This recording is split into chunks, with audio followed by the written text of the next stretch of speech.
Video is only mandatory for K-8 homeroom teachers and high school guidance counselors. If you are not a K-8 elementary school or middle school teacher or high school guidance counselor, please exit this video and continue answering section B of the survey. As mentioned above, the following online presentation is a mandatory training video for K-8 homeroom teachers and high school guidance counselors. It was prepared by the ESL Bilingual and World Language Department.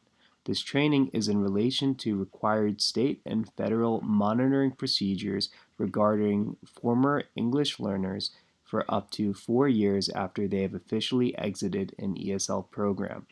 For accountability and efficiency efforts, this monitoring form will now be offered online via Google Forms. In order to make this monitoring form collaborative between the multiple parties that are required to answer it, certain simple steps must be followed. These steps will be described later on in the video.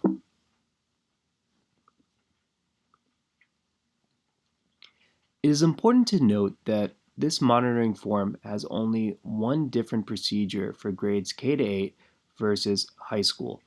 The difference is that for English learners in the grades K-8, the first staff members who will have to answer this monitoring form will be the English learners' homeroom teachers.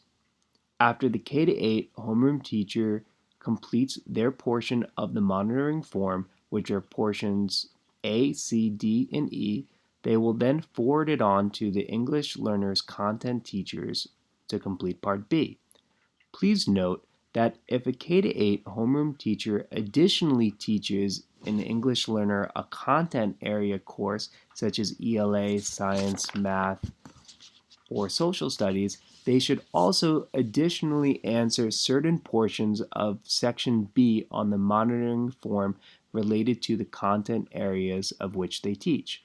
For high school English learners, their guidance counselors will serve as the first staff member to answer certain portions of the monitoring form. Guidance counselors will be responsible for sections A, C, D, and E, but not section B. After guidance counselors are done, they will follow the same steps as K-8 homeroom teachers in order to make the monitoring form collaborative with content teachers so they can answer section B. The remainder of this video will now discuss the necessary steps required by either the K-8 homeroom teacher or guidance counselor in order to turn on the collaborative function of the Google form, of which makes it so useful. Again, this form will be emailed to them by the ESL Bilingual and World Language supervisors. The first step is that the former English learner's current K-8 homeroom teacher or high school guidance counselor will open up the link emailed to them by the ESL Bilingual and World Language supervisors. After they have opened the link, the homeroom teacher or guidance counselor will scroll down to their sections, look for the questions on the form addressed to them, and answer them. Next, they will press the blue rectangular Submit button on the bottom of the monitoring form. After pressing Submit, a new page will appear that says, "Your response has been recorded." While this is correct, you are still not complete.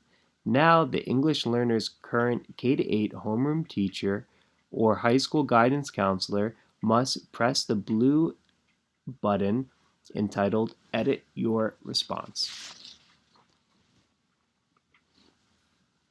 Next, the K-8 homeroom teacher or high school guidance counselor will copy the link in the browser. It is imperative to ignore the warning underneath the link which says, "You are editing your previous response." Be careful when sharing the URL of this page because it will allow others to also edit your response. You are advised to ignore this warning because, ironically, this is exactly what you are trying to do. You want others to edit your monitoring form. You want the content teachers to do so.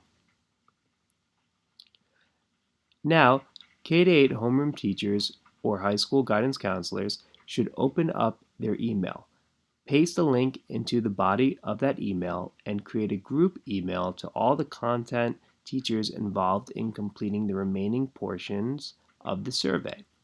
You can see in this example survey for fictitious student Oliver Sanchez. In the to field, I typed the science teacher's email address, the math teacher's email, the social studies teacher's email, and the ELA teacher's email address. I then wrote a note explaining what is going on and pasted the survey link, of which we copied a few seconds back. You are now going to repeat these steps for each student. Thank you for watching this tutorial video. Please feel free to watch it as many times as you need in order to properly follow out the directions of the F1 to F4 monitoring form through Google.